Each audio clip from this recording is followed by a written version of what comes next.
I was like, okay, I respect that, and I'm gonna say Right. it. And I told her like, you're gonna trust me, and I made sure to do what I can to build her trust. And that 6 month time frame hit, I was like, Mm-hmm. hey, I am in love with you, I love you. And I asked her again, I said, you trust me now? She's like, yeah, I trust That's you. good. So I was That's like, good. cool.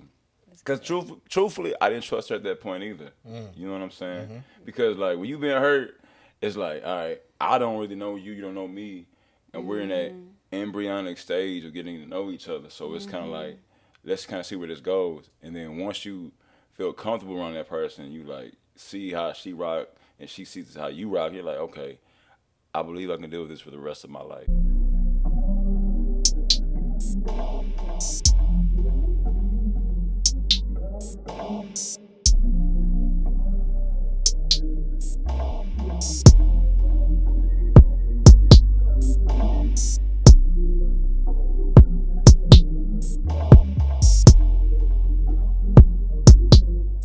Dear God, thank you for today. Thank you for waking us up this morning. Thank you for beautiful people in our lives. We just want to take this time as we're doing this podcast to invite people in on a conversation about love, dating, marriage, all that, what everything it takes. But we know that you're the one that created it all. We know that you're the one that orchestrates how life should work. And so all the conversations we have, we just want to help others see the way that you see life, the way that you see marriage, the way that you see everything, Lord. Again, we just want to leave people with blessings, with clarity, with love, with peace, with happiness. And we just want to just wrap our arms around them just like you would with us. So thank you for giving us this time. Thank you for giving us this wonderful men of color, men of blood, men of life, men of marriage. And again, just celebrating everything that you do in Jesus' name, amen. Amen. Amen. Yes, Oh, powerful. absolutely. Yes, Thank sir. you for coming, sir. Oh yeah, Yes. man, it's a pleasure, man. Yeah, I'm glad to be here. Yes, it's been a short but long time coming, so Yes, we indeed. excited for this conversation. Welcome to There's an Iron Marriage podcast, based on that book, of course. If you can see it on the table, There's an Iron Marriage. Yes, so I feel like I need to lower this. do what you gotta do, baby. Do what you gotta do. No, we just want to say thank you for joining us. Um, if you haven't heard before, we post these podcast episodes every 2 weeks on YouTube. So like, share, subscribe, tell your friend, tell your cousins, and all of that. This is what we do. Um, and as you heard the prayer, we just want to share love and what love really looks like, what it looks like, and that's what we have here for today. Man, Yes, sir. sure. So, we're about to introduce him. Just wanted to do quick shout outs for like business and stuff like that. Businesses, if you have a business, just DM us. We just wanted to share what you got going on in the world. Just trying to make it special. We got so many subscribers. We're gonna get some more subscribers. Shout out to you for subscribing, new ones, everybody that's coming in. So yeah, let's just come sit on this couch with us, basically. Yeah, Okay. come Okay. on. All right. Yeah, I just met you about what, a couple months ago. Yeah, man. It's crazy how world works, Yeah, man. so that Crab 99 and the rest is history. Absolutely, yeah. Shout out to Crab 99 and Twan and everybody that Yes, up there. sir. If you watching this episode, it was based on the time I was DJing for karaoke up there, and this guy from out yonder basically was like, "Yo, what's Out going on yonder. here? You doing karaoke? Yo, this is dope. I can sing. You can sing." Okay, yeah, okay, cool. I didn't doubt it. He said it with so much confidence, but like when you stepped on the stage and did the mic and stuff like that, I hopped on the mic. I was like, oh yeah, Oh, the Sing. truth, appreciate that. the truth. Yes, so he can tell more about himself. Like I said, I just met him a couple months ago, but John Singleton, everybody, John Singleton. Thank y'all. Thank Yeah. y'all. Is it this camera or is it that camera I'm Both. looking at? Both. Both Okay, of so them. look Okay. how we do this. You the star on this one, but everybody watching on this one. Hey, it sounds good. We can go ahead and watch out right here. My name is John Singleton. I am a R&B Southern jazz singer from Houston, Texas. And my biggest thing is giving music with a dash of nostalgia. Because one of the biggest things is people may be going through a lot of different things, right? You may be going through a divorce, you may be going through a season where everything looks great and you don't know if it's gonna be good or not, and you hear a song and it can just take you to a place. And I just focus my attention on taking people to a place and changing perspectives from negative to positive. So that's me in a nutshell. Oh, that's beautiful, That's man. dope. Yeah. Beautiful. So I know you do the singing thing. Do you do anything else? Yeah, man. In addition to singing, I'm an actor. I'm actually in this play. It's called The Colored Museum. And it's going to be showing from July the 2nd to the 11th. So go ahead, check that out. It's going to be at the District Theater. And with the Colored Theater, the Colored Theater. It is going to be colored. Okay, at the Colored Museum. But what the Colored Museum is about is just embracing black culture, and you're going to see different nuances of the good that's happening with our community and the bad that's happening with the community, and just getting a more in-depth look at what happens in our culture. And not only that, I'm playing a soldier, and I'm not gonna give y'all everything because it's good to have an element of surprise. Yeah, you gotta show up, y'all. You gotta show, up. show up. And with this, I'm playing a soldier, and with the soldier, because we go through so many things living, he believes that there's a lot more life after death.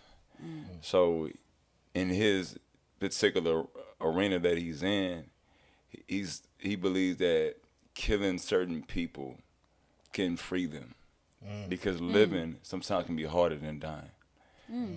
So I hope that y'all can come in and support that. That is crazy. Like, I mean, we don't think about it sometimes, but like, just me being the 33, about to be 34-year-old, just how life can be for some people. It just beat them up so much. Yeah, man. And just praying for you on the other side of the camera. Just shifting the conversation just real quick. Sure. Like, whatever you going through right now, please don't think it's the end. Right. But like, just also know that, especially when you got God, you believe in Jesus dying on the cross for your sins, like, you're gonna have a beautiful afterlife too. So that got deep real quick though. I was trying to. No, that was good. That's good. I love to see it. I love to see how that work out. Museum, man. So you said, like, this is like a play, or is this like it's a play. Okay. Directed by I got to put some emphasis on the Deborah Asante, which is a very phenomenal director. If you listen to this, Deborah, I love you dearly. Mrs. Deborah, I want to be respectful. I love you, and I appreciate the opportunity. I do. That's beautiful. Okay, you got a day job? I do. I work at Huntington. I'm a CEB, which is a customer experience banker. Okay. So, if y'all just want to just have a conversation, or you want to even bank with us, come through Huntington. I got your back, okay? Okay, awesome. Okay. Yeah. Awesome. We love that. Okay, got some skin in the game with some banking. We love that. Yes, So sir. so you say you're from Houston, and we're gonna start painting a picture of who you are and everything like that. So how long you been in Indy? I've been in Indy for 3 years now, man. I got here in March of 2023. What's crazy wow. is that's when we got married. What? Yeah. That's crazy. In this living room, March Yeah. 20. What day? That'd be crazy. Man. That'd be real crazy. I just know it was in March. I don't remember the exact Was it the end of date. March? Don't tell me it's Probably the in end. the middle. Like Oh, okay, 23rd, okay. something like that. Okay. 20. Possibly. Okay, no, Nah, that not ain't that. It's that week. Yeah, that's what I'm saying. Hold on, man. That's alignment like crazy. Yeah. March 2023, you came up here, Yes, and this sir. is when we moved into this house, February Oh, of wow. 2023. That's crazy. And then a month later, it was like, yeah, we trying to do the marriage thing right. So we gonna have to get this going. So we got married March 2023. Yeah, we didn't have no furniture, nothing. Wow. Married right and, here. And then here it is. Beautiful. Mm-hmm. Wow. And 3 years later, it's crazy. Come on, man. So were you married by then, or you was At that time, we were just engaged. okay? You know what I'm saying? We was Okay. engaged. Okay. And then came November the 16th of November, we got married. And it was a beautiful sight. It was a beautiful sight to see.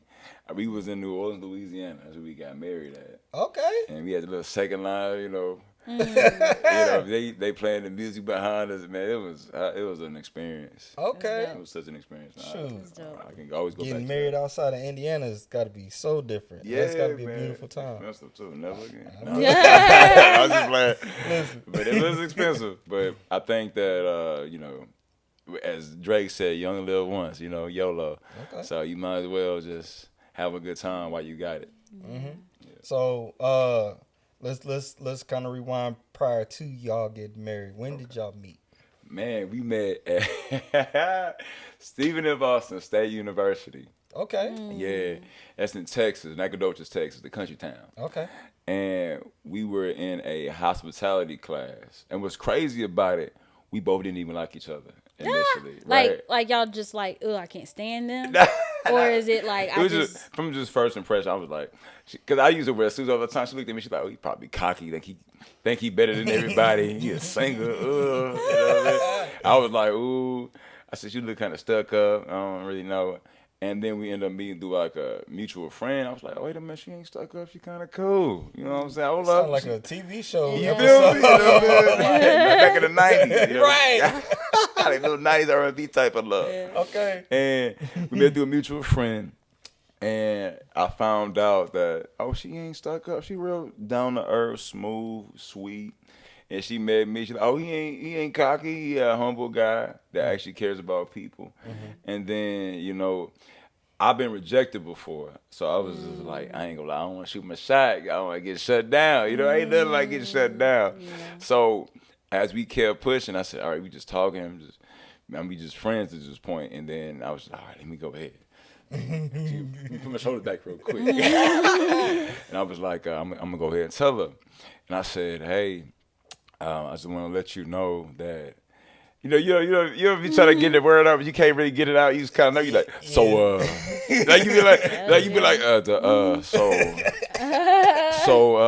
I wanted to tell. Can I talk to you real quick? I like you, and I want to see where this can go.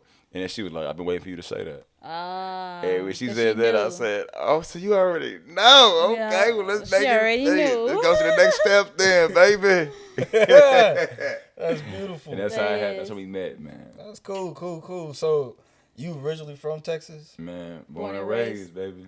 Got the brand and everything. Got the brand. Yeah. Okay. So what part of Texas? Like, I'm from Houston. You from Houston? Yeah. Okay. And then where's she from? She's from Houston too. Okay. Yeah. So y'all just grew up on different blocks, basically. Yeah, basically. I grew up on the north side. She was on the what is Pearland, the south? I think the south. Yeah. I don't know. Hold up. She was on two different sides. They just say that. I was on the north side. She was on the opposite where I was at. Okay. So then I don't know if it's the south or not. But so what year at college y'all met? We met at Stephen F. Austin State University. Right. What year? Yeah. What year? From 2014 to 2019. Yep, 2014 to 2019. Okay. She got to college in 2015. Okay. She was a smart one, I took about 5 years, but I got it though. Hey, listen, me too. That's me okay. too. It's okay. It's all right. But when you start, when you finish. Exactly. You got that paper. That's look. Yeah. But no, I'm just trying to paint it for people, especially like we talk about young people getting together and married and stuff like that. Yeah. So it's like. Oh, so like people can go to college and meet the love of their life. Yeah. It got to be a high school sweetheart kind of thing. Yeah, or like it's always some people can meet when they older, but what made you think, especially in college, is like seeing where this goes. Like, did you think marriage right away? Like she could be the one, or you was like, let me just really see where this goes. I want to see where this can go. Okay. I was like, I want to see where this can go, and then we kept, being cordial to each other, being loving, being kind. And eventually, once I fell in love with her, I said, oh, no, I'm going to marry this girl. Okay. And I can't wait. And, how long did it take you? It's 6 months. It's not bad. Yeah, it took about 6 months. So once I got that 6 month time frame, I was like, I ain't gonna lie, I love this girl. I like that. I like where this is going. You got the heartstrings going crazy. And we just kept we kept pushing through, and she was hurt before, and I asked her. I remember when we first got together. I said, "You trust me?" She's like, "No." I Ooh. said, and I mean, which is rightfully so. I like. I'm Yeah. oohing because her Yeah. honesty. No, for sure, and she was being truthful because and because you're not gonna trust nobody, especially if you dealt with something, and Do you have headaches when it comes to relationships, like in your dating life or in your marriage life?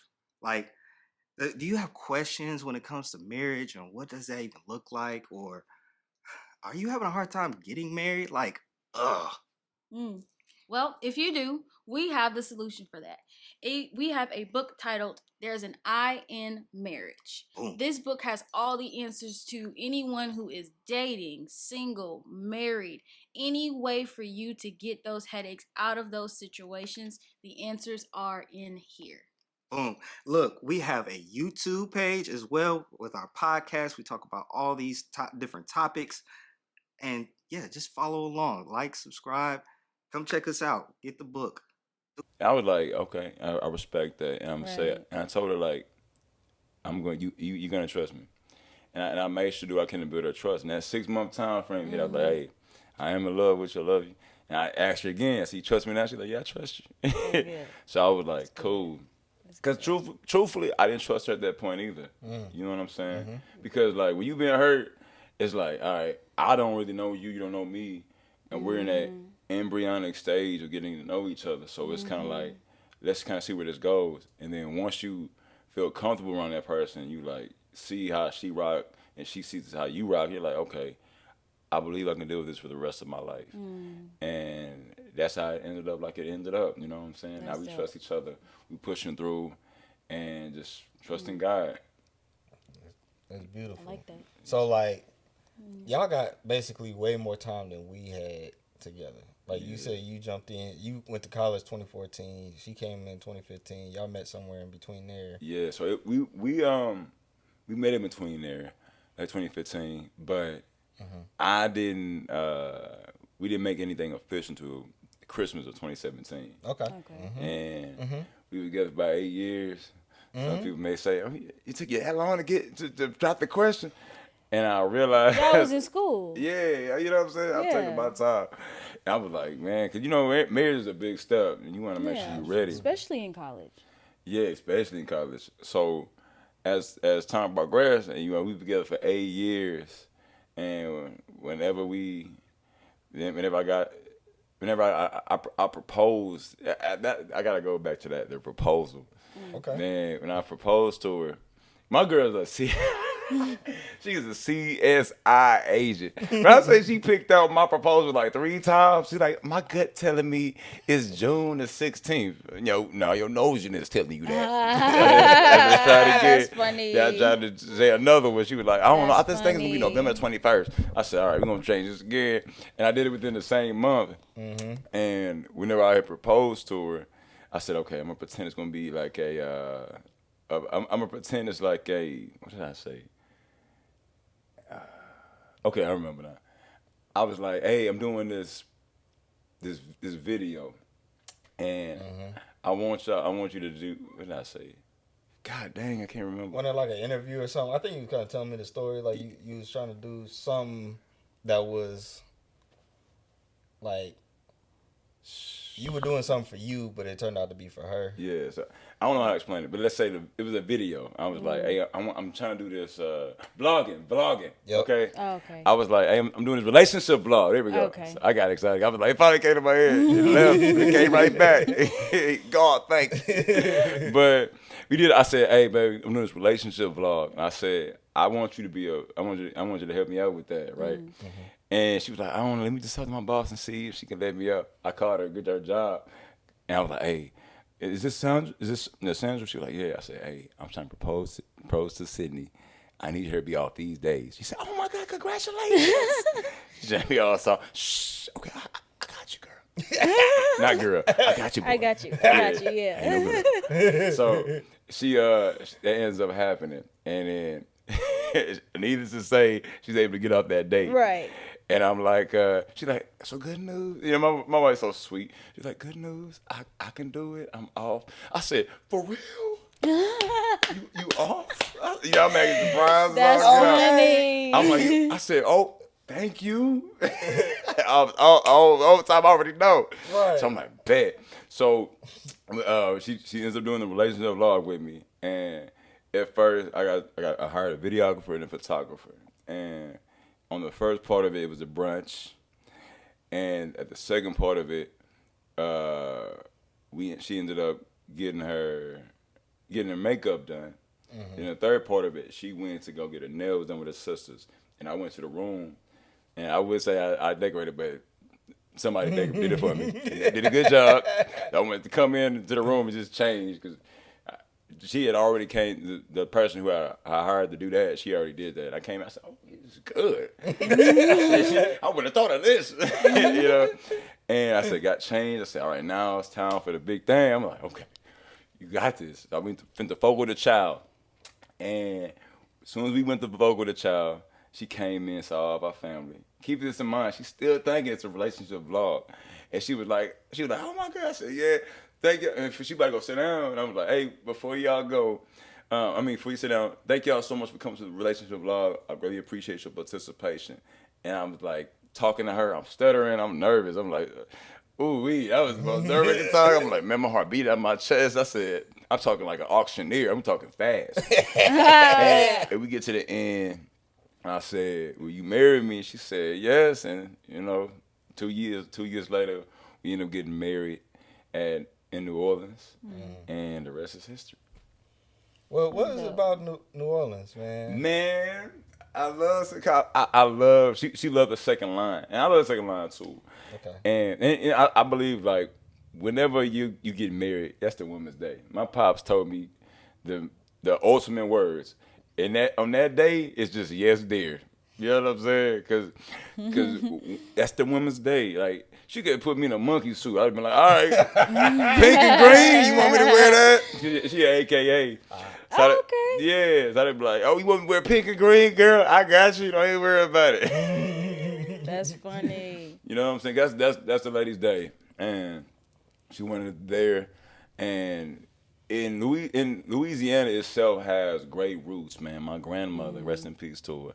She lived in Marksville, Louisiana. Okay. You know, and with Louisiana, it just got not only got some good food, but good people, good vibes. I've heard that. Yeah, and if you go to New Orleans, Louisiana, you get you a grenade. Get you a grenade. It's like not actually a grenade, like No, okay. It's like a drink. I don't think you was gonna put me in danger.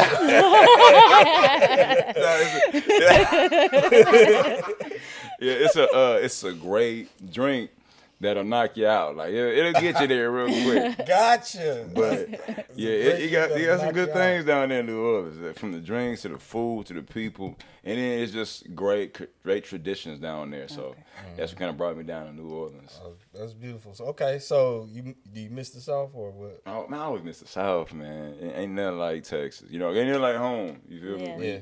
That's real. Excuse me, but ain't nothing like Houston, Texas, man. Because man, when you grew up in a place where you go downtown and there's a sign that says "Be something," right? You can't help but to just love something like that. And I hope that is what it says, because I haven't been there in a minute, but I know it says something along the lines of "Be something, be somebody," and I love seeing that when I go downtown, because it makes you just know that, hey, you can be somebody. Right. And I know you can be something. And man, plus you got family that's just so loving to you, and you got a great support system. Ain't nothing like a good support system, man. Especially being married. Yeah. You gotta have people in your corner, and the fact that my family has been so supportive and her family has been so supportive, it's just been a blessing, man. So Texas, I gotta always represent H-Town no matter where I go. Yep. Love it. Shoot, I mean, we from up this way. I'm from the state. She's from Chicago. So, I mean, we represent quite a bit of different things here, but like, I've been to Houston one time, and I had a good time out there. I had a pretty good time. I don't think I experienced it the way I probably could, but I went to the Galleria. I had some is it Papados? Come on, somebody. I had some Papados. So that's a little I've so. never been. I want to go. Oh yeah, you grip Papa those seafood.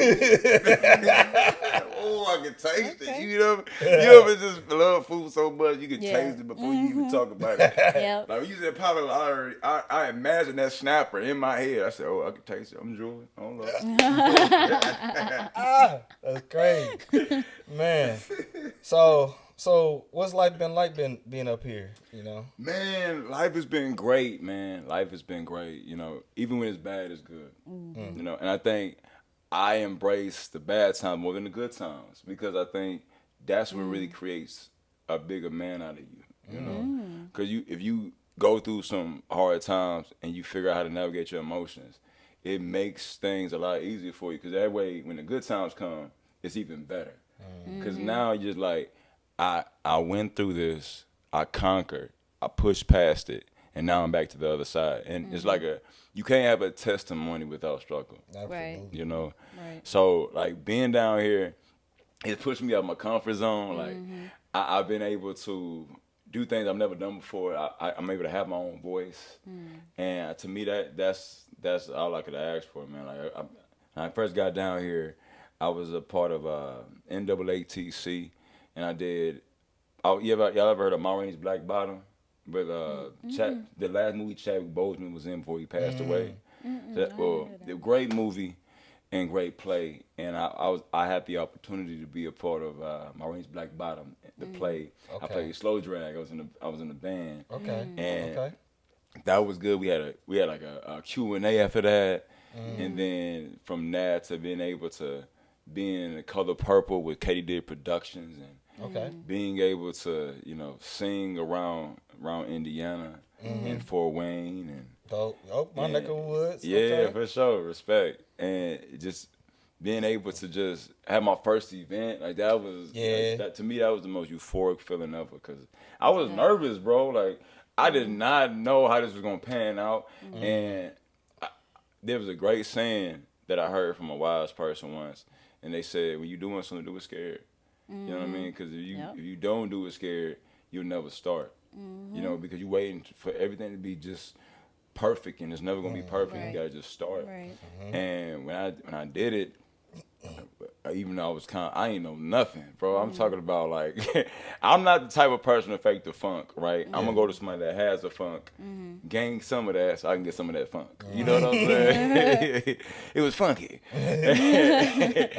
And as that was going, as that happened, man, and to see the event go like it went, you know what I mean? Even though it wasn't a lot of people, the quality was better than the quantity. Oh, absolutely. Always. And I think the fact that people were impacted by it, like that was the best part for me. You picked a good panel. You did. Of course, the vibes was vibes, but I think everybody walked in, especially like.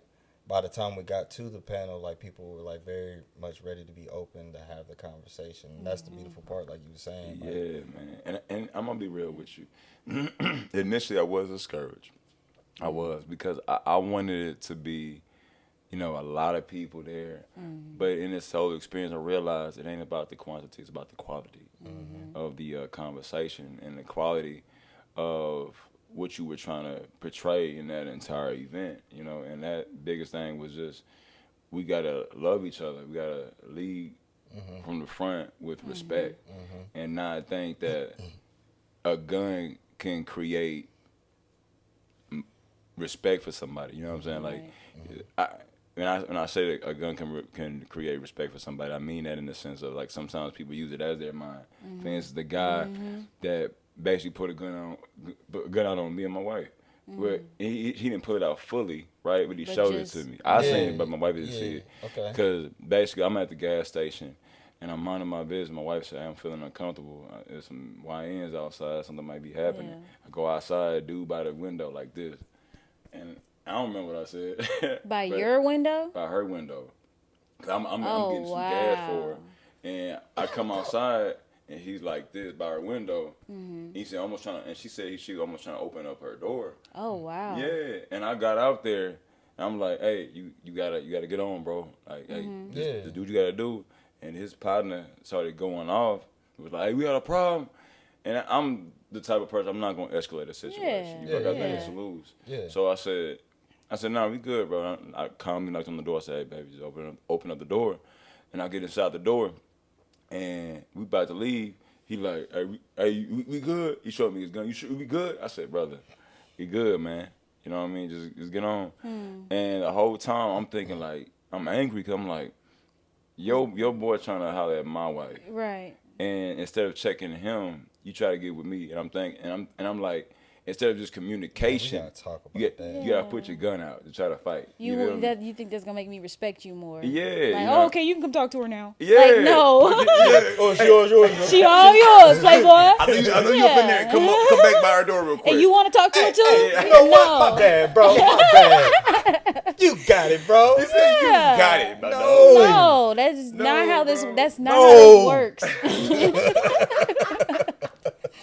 That's not how this works. Yeah, bro, it was insane, man. That's what I said. That sucks. First of And that all, was here in Indiana. Here in Indiana, bro. I'm sorry. That's all good. Needless to say, I ain't go back to that gas station. No, you learn real quick out here which ones not to go to, Nah, for because it's real. not even always the people out there. Sometimes it's when you use your card, Yeah. because some of them people be Just having to, it. we just talked about quite a bit. We want to do a little quick context of what that event was. Like it was called A Light of the Womb. A light within the womb. Like yeah. within the womb. And made me name that A Light Within the Womb was because you can find a lot of light within wounded places. And I think about how, you know, in my darkest times, I learned to let darkness be my best friend. Because think about it. If darkness is your best friend, right? Think about your partner, like your friend, your homie or your girlfriend. Whenever they're your best friend, you're like, oh, they may tell you something that you don't even like to hear, right? And you like, dang, I ain't gonna lie. She kind of told me about myself. He kind of told me about myself. I don't really like that. Right. But you gonna respect it and be like, dang, but I need to hear that. You know, and I think about darkness like that. Like when some opposition comes my way, I'm like, dang, I don't like how you just hit me in the chest like that. Take me in real quick. But I was like, it taught me how to come back from it. You know, it's like, all right.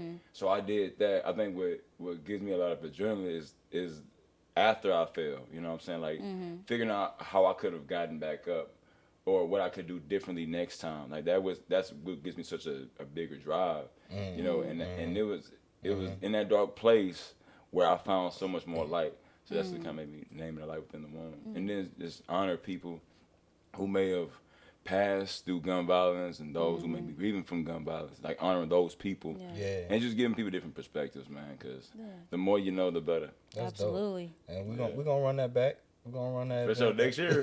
Go ahead, baby. Yes, sir. DJ Nick Nasty. Indeed. On the 1-2s. So,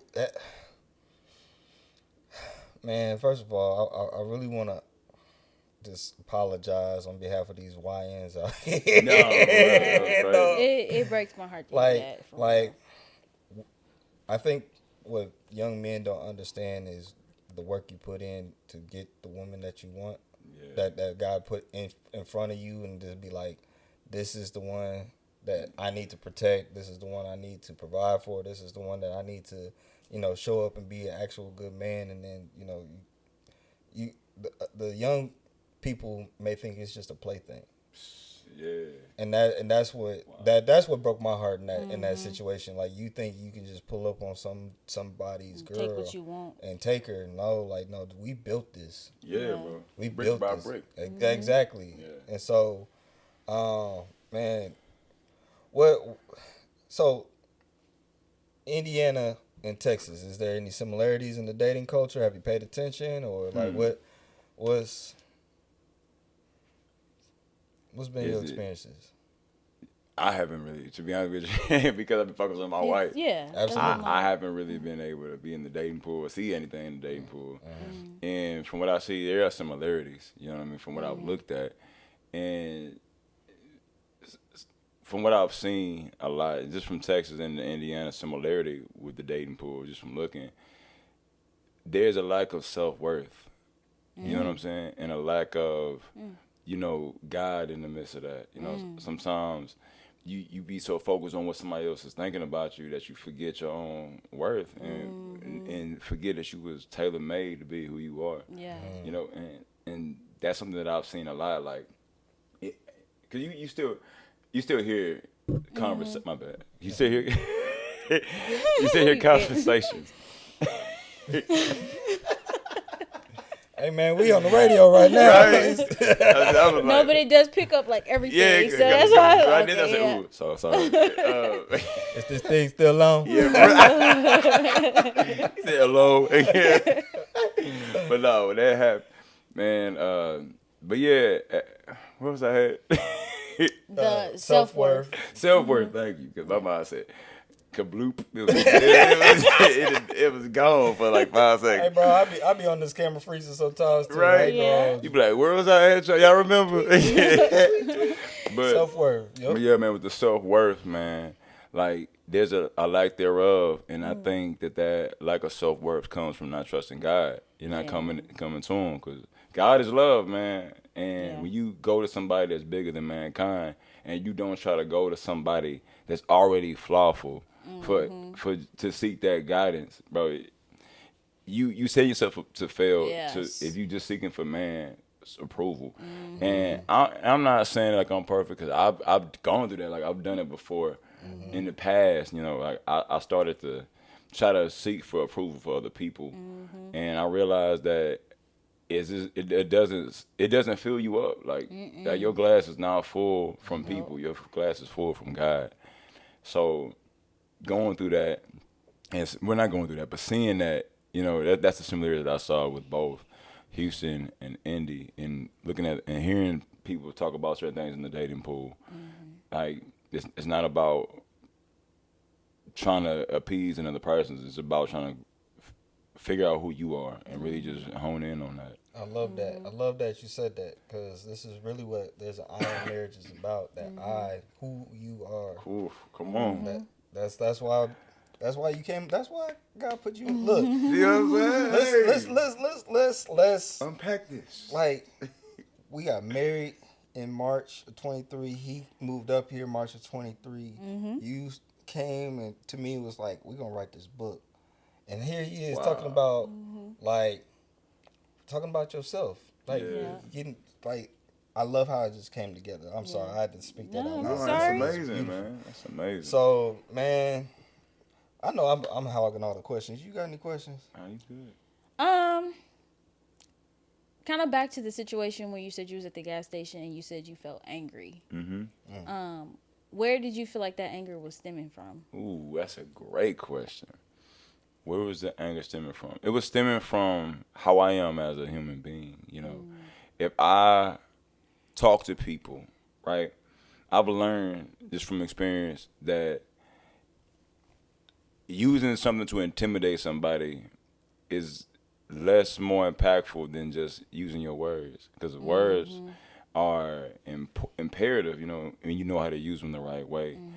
And when you talk to people, you can get a lot of things done by being calm. Like in the Bible, it talks about like how a harsh word can stir up trouble, but a soft word can make it die down. And I'm big on just trying to be calm, because Lord knows if I allow my anger to take root, you know, in situations, it's just gonna cause it to be even worse. Yeah. So I've learned to just do my best to be calm. I ain't gonna say I'm calm all the time. You feel me? Do your best. I do my best though, absolutely. cause energy is so infectious, man. It is. And it's imperative to kind of protect that, because if you don't protect your energy, you will. Somebody told me this back when I was in the play 3 years ago in 23. He said, man, you can be a puppet to people when you allow them to control your emotions. And when I realized that, fast forward now, I'm cutting the string, so that way they don't have any control over me. And people try to get a rise out of you. That's what they want. You know what I mean? When you don't give them that, they're like, what else can I do? What's next? And I've learned to just be as calm as possible. And when you lead with love, bro, trust me, it makes things. It makes such a bigger difference. And just kind of going off topic just a little bit, but not going off topic, like it's basically just going from the gas station to the situation that happened at my job. You know, I was in a situation to where, you know, there was things happening with me, like towards people like that were ugly to me, right? But I led with love, and it was a miserable experience at times. I'm like, man, I don't know what they gonna say today. Lord have mercy, get on my nerves. Leave me alone. And I just kept showing love, and eventually the perspective shift. They're being kind to me now. They're being sweet, and they know that I'm not gonna bleed into that negativity. And I think when you don't bleed into the negativity and you just stay positive and stay being cordial and loving the people, despite if they deserve it or not, because you don't deserve anything. You know what I'm saying? Absolutely. I realize like I'm not deserving. Like, when I get all these things, especially like the van and getting opportunities, I'm realizing that as human beings we're already undeserving. You know what I'm saying? Because we're not flawful. I mean, we are flawful. We're not flawless. And because we're not flawless, like everything that you get is a blessing. Everything. Absolutely. Every breath you take. Come on. Yeah. Every breath I- I take. Yeah, for you. Part of me is so the reason I asked that about that emotion is because that's one thing I'm working through with therapy. When an emotion arises, where is it stemming from? Like, is it stemming from a trigger? Is it stemming from a wound? Is it stemming from pride? Is it stemming from me wanting control? Like, where is this coming from? So like that. for me, my therapist asked me a really important question last month. She was like she was like, it sounds like you're trying to avoid an emotion. And I was like, I'm trying to keep from being angry. And she was like, why don't you want to be angry? And I was like, because I know how I get. And she was like, well, how do you get? I said, it gets ugly. And I was like, I've seen my, you know, and I don't like the way it feels because I have so much peace now, and I'm really a calm person. I literally won an award at work for being calm. Like, you know what I mean? So it's like, I'm not that kind of person. She was like, well, don't stem away from that because that tells you where the root is. It tells you what's caused, like it tells you what's going on. It's like, what's the trigger? Where is it coming from? So that's when I was like, okay. So now when I have emotions rise up, whether it's from us, whether it's from work, whether it's from somebody else, I'm like, okay, where is this coming from? And now I tell people, even when I'm quiet, I'm just gathering my thoughts. Because if I say what I need to say, it's not going to be pretty. It's not like I can get nasty with my words and I know it. And that's why I'm like, let me gather my thoughts and really figure out where this is coming from. So even when I talk to people now, I ask them like, where is that coming from? Because for one, I do want to relate. I want to understand how you feel, but then also like see if her tools that she gave me is actually practical. Does this work with everybody? And if we all can stop and really figure out, okay, why am I sad? Why am I angry? Why am I this? Why am I that? It's like, okay, yeah. Wow. And a lot of times they really do be from pride, a trigger, or something that you haven't dealt with from the past. That is amazing. Like, I'm gonna use that, especially about to gather my thoughts one. Yeah. Sometimes I be quiet with him, and he's like, "You okay?" I'm like, "I'm fine. I'm just gathering my thoughts." And he's like, "Okay." A couple days later, I mean, it's gotten less. It's gotten less. It's gotten less. And I'm not trying to make it sound like, I'm about to drop a bomb or anything like that. No, it's good because like sometimes I'm like that too. Like I've been that person. I haven't gone to therapy or anything, but like I know I do need to sit here and process what I'm feeling. And so like it may take a couple days, and like you said, like a couple days later, be like, all right, so here it is. And then then another thing too, though, I learned when you lead with love, like if it's a situation and if I don't bring it up like in a couple hours, whether it's a couple hours, couple minutes, couple days, couple weeks, like I still pray on, okay, how do I bring this up? Because like we're past it per se, even if it's a couple minutes, but like how do I bring this back up to you? How do I bring this back up to this person?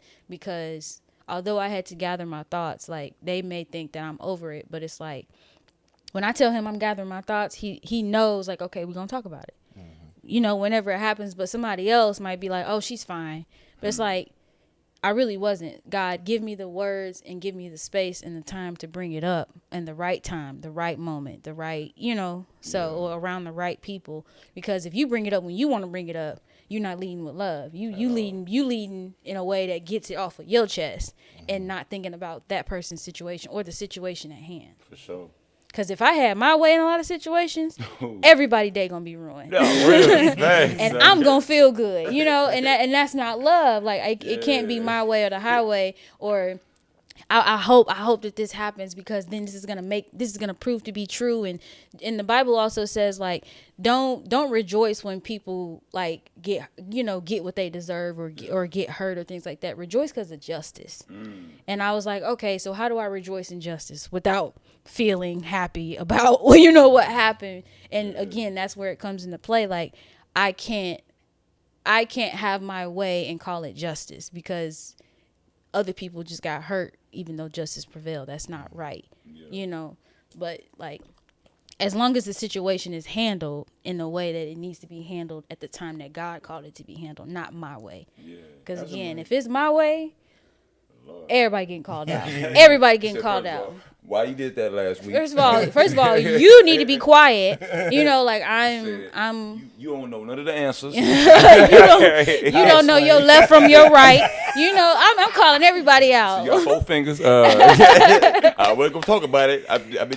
You lost your job a month ago. You got fired on your day off. Like, I'm calling everybody. If it's my way. You got 4 fingers. I'm about to say high five. This mess with you. I ain't want to do that. Exactly. Like, if it's petty. If it's my way, yeah. We don't. I mean, again, we don't But promote this. that's what I'm saying. Like, I try not to But lead with that. It's in there. And that's good. It's good to know that it's in there, because if you don't know it's in there, it unleashes at any moment. Yeah. Now you're sitting here wondering why don't nobody want to talk to you, or why you feel the way you feel. Right, everybody, yeah. Yeah. You gotta know your eye. Know your eye, and that's what we talk about in the book in the beginning. Tatiana. Time bomb Tatiana is crazy. Time bomb Tatiana. That girl got a short fuse today. Woo! So, with all this conversation about, like, getting angry, getting upset with certain things and stuff like that, and I know y'all been married for about 8 years, and we ain't got to drop the big bombs, but, like, have y'all wounded each other? I haven't been together 8. My bad. I ain't specify that. So I've been together for 8 years. We've been married about 3. Yeah. Okay. But like y'all had experience like together for 8 years. Okay. Yeah. I got you. I thought you said married. I was like, ooh, I don't want to lie. No, you said, let me clarify. It's good though. We've been technically together like 5, about 6. So yeah, like. Yeah. Okay. Yeah. Well, for me, what was the question again? I said. And I used kind of your words about like a light within the wound. Have y'all wounded each other? Oh, yeah. We've had some moments where we wounded each other, and because, sometimes when you're frustrated about certain things, you may unintentionally cut each other or unintentionally trigger each other. Yeah. So the times we have triggered each other, right, we'll take a moment and we'll just try to come back to it. You know what I'm saying? Like, and sometimes that moment may be a couple of hours. But one thing I love about what we do is if we do go through something, right, despite we say that I need a moment or whatever the case may be, we always come back around and be like, hey, I'm sorry about how I did that. You know what? I'm sorry about how I did that. And we both say we apologize. Yeah. Because it's an accountability thing. You know what I mean? It's something. Every time I try to like be like, man, she did. I talk to my boy. I'm like, man, she did X, Y, and Z. I can't stand her. And he'd be like, what did you do? I'm like, first of all, good question. You know I left something on the stove. Let me call you back. Yeah, bro. Macaroni about to burn. But that's funny. But as soon as that happens, that it keeps you back on your square and makes you realize, like, I gotta make sure to look at myself, you feel me? Like, whenever you're going through these problems with your wife, y'all are both wrong in a sense, right? Either you may be wrong by how you responded to it, or she may be wrong how she responded to it, or it may be something even deeper. But either way, there's 2 sides to it. I apologize for not understanding where you were coming from. You know what I mean? I get that you said that, I mean, did I come off as neglectful? I did. That wasn't my intention. Right. You know what I'm saying? That's real. And then vice versa with my wife. So that's typically how we going through certain things. That's real. We haven't really talked too much about her. We talked about things around her. She sounds like she's a really sweet person. Oh man, very sweet, man. That's my baby. That's my baby. My baby. My baby. My baby. You know what I'm saying? She is such a sweet person, man. And she gonna see this interview and be like, "Oh, thank you so much." I'm like, "Girl, come and tell you the truth. I'm gonna tell them about your baby." Well, you tell a joke, You you ain't know? gonna tell no lie. You huh? feel me? I ain't tell no lie. And so my girl, she works at the Sheraton. She is a event manager for the Sheraton. And man, talk about somebody that's such a selfless person, man. There's times where I don't care what nobody say. She would say, "No, it's all you." No, I would not be who I am today without my wife. I know And that's the realness, bro. saying that Because loud in that mic. you feel me? My wife is the reason why I am who I am today, man. Yeah, Because, bro, that's real. there's been countless of times, bro, where I was just like, I don't know if this is gonna be good. I don't even like even with the event. I'm like, I don't know what this is gonna do. I don't know how people gonna feel about it. Like, baby, just keep going. You got it. Don't worry about it. That soft spoken tone that she has, which is so pure. And even I was a manager for ADT. By the grace of God, I was able to get like number one in the district. You know, for my team, and in that whole moment, I was just like, man, they not doing their job. I said, I'm about to fail. You know what I'm saying? I'm going in on myself. I said, I suck. Oh man. I suck. She like, baby, you. She said, baby, you don't suck. Because you wouldn't have got this job if they would have thought you sucked. They wouldn't have Right. promoted you to a manager if they thought you sucked. They say, just keep going, take a breath, and she'll give me some advice. I'm like, I'm going to try that. And I'll try the next day, and it'll work. And man. So home too, you be like, "Hey, baby." You be like, let me think about what happened real quick. So remember that time that this had happened, and you know you was trying to maneuver the conversation to help me out. It worked out. Yeah. We good. So yeah, man, my wife is that's the homie. That's the Yeah. homie. Okay. So what? I know you said you fell in love with her like 6 months. What was it that was like? Yeah, this. That this is it, man. Just her sweetness, man. Like her kindness and her like. She goofy. I'm goofy too. I love that goofiness, bro. Because bro, life is too short to be serious all the time. All the time. You know what I'm saying? Like, let's have some fun. Let's laugh a little bit. Let's joke around. Because bro, laugh is key to the soul, right? Like you may be going. It's kind of like Bernie Mac. Bernie Mac had a story where he was talking about what made him get into acting. I mean, being a comedian. Yeah. I don't remember. I think it was his mother. Don't quote me. But he said that his mother was going through a hard time. And she looked at somebody on the TV. And while she was crying, she chuckled, she laughed, while a tear was going down her face. And he said, I want to do that. I want to make sure to make people laugh in the midst of a hard time. And that's really. I think That's that real. is. I think that is the story. It sounds about right. Yeah. That's real. And dang, boy, I swear I would lose my train of thought so quick, I'm boy. sorry. You asked me the question about my wife. What made was me it? get Yeah. to her? What made her get to me per se? Where it was like I really love this girl is her goofiness, her kindness, like seeing how she interacts with my family too. Like she blends well, and I see she blends well. Like my family welcomes her in with open arms, and it's like if you are part of the family, how my family is, they're never gonna just come in and just be like, "Oh, who are you?" Oh, nah. You ain't John? Oh, no, we ain't gonna mess with you. And they welcome everybody. They don't call her my daughter-in-law. They call her my daughter. You know what I'm saying? And her being so sweet to my family, too, on my side of it, and not being ugly or anything like that, and seeing her blend with my sisters or my little niece, you know, seeing her blend with her, and I was like, well, my niece wasn't in the world at that time, but seeing how she blend with kids, you know what I'm saying, and her nurturing spirit, her nurturing nature. Women have such a nurturing nature, and I think it was the nurturing nature that caused me to really be in like, wow, bro, she is like such a beautiful spirit. Like when I was going through something, how she just consoled me like in that moment. I was like, wow, dope. that's what brought me to her, man. Yeah, it's real. After that, I was like, oh yeah, I love this girl. She's my queen to be. Boy, that was a movie. That's a movie right there. You know what I'm saying? So,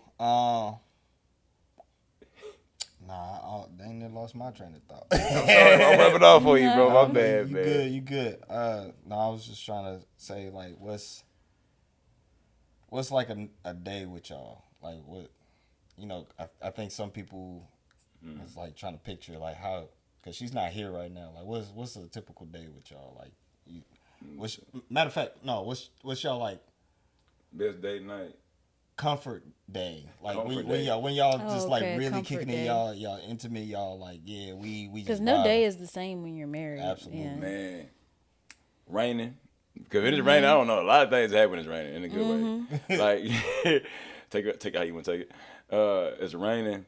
We got some food. Like we eat some quesadillas, some tacos, and we got some ice cream. We sitting in the bed watching the movie, chilling out, Yep. talking, laughing, joking around. That's a comfort day for us, bro. We adults. I ain't gonna lie. Life be life. We be like, I'm tired. I don't want to do nothing. Yeah, like Yep. go for a walk. Hey, my knee be going out sometimes. You know. Why am I walking with my knees just clack clack? You know what I'm saying? Man. I done heard my That's- ankles pop so You many feel me? times. Clack, hold up. I think you just did it. That was you? I That don't was know. me. You know what I'm saying? Look. Look, everybody start stretching real quick. I bet you start stretching too. Talking about, hold on, let me check my ankles real quick. Hold up. Wait a minute. That's funny. So yeah, that's like a comfort day for us. Okay, that's good. That's good. So, you have any more questions? I got one. No, I don't think I have any. So, being a black male who's married to a black woman, what's some advice that you have for somebody that's aspiring to be married?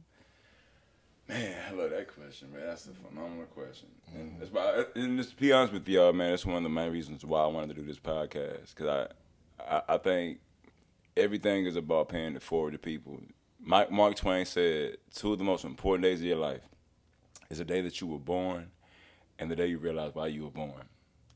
And this is why I was born, man, to just try to make a difference and just try to give back to people. But to answer your question, man, the biggest advice I can give you is love yourself. Do not try to step out of the boundaries of figuring out who you are. You know what I'm saying? You go into a marriage, you sometimes you change who you are. As now you have to change in a good way, change certain things you need to change. But as far as figuring who you are and how your emotions work, learn that. Because if you don't go into a marriage loving yourself, you'll fall for anything. So love yourself, love God, and just know, man, black is in, baby. You know what I'm saying? Yeah, ain't something about that melanin, chocolate. You know, no, but take those things in and just a guy told me this, and I'm gonna tell y'all this: choose to love each other. Love is not a feeling; it's a choice. You're not gonna wanna. Sometimes you're not gonna wanna be around your significant other. You're gonna be like, "Why are you talking to me right now?" Or like, "Man, I can't stand you. Like, just leave me alone." But in the midst of that, you gotta choose to be loving to this person, even when you don't feel it.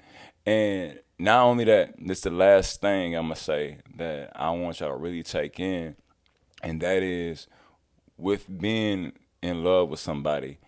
It's not also about just loving that person, but it's about solving a problem, right? Every day is about solving a problem. And once y'all solve that first problem, that second problem, and y'all finally figure that out, now think about the next problem you can solve. And the more problems you solve, eventually you'll look up and you'll be married for 50 years.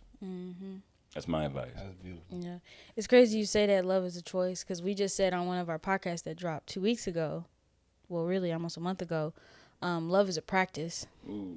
Like you don't wake up and be kind. You don't wake up and be, you know, patient. You love is a practice. You practice kindness. You practice patience. You practice not forcing your own way. You practice 1 Corinthians 13. You don't just be. God is that, but we have to practice that. Oh, yeah. So, But this was cold, man. I love this, man. Thank y'all so much. Nah, Thank I you. appreciate you being on this podcast. Yeah. Hopefully she can come up here. I know you said she, you know, might be a little camera shy or whatever, but it's all love over here, man. We just sit here. As you can see, we just a kiki and telling stories and everything. Man. So, and I also like how you tied all of that in because, like, you know, there's an I in marriage is literally is about who you are, what you bring into the marriage. So I'm glad that you know who you are and who God made you to be. And so you are able to just tell people, like, just be that. Just be walking in who you are as God made you. So I'm glad y'all made it to the end of this podcast episode. If you loved it, man, share it with somebody, man. This has been a good conversation for sure. And we hope to see you in 2 weeks on the next podcast. So be there. Much love. Yes, sir. Love y'all.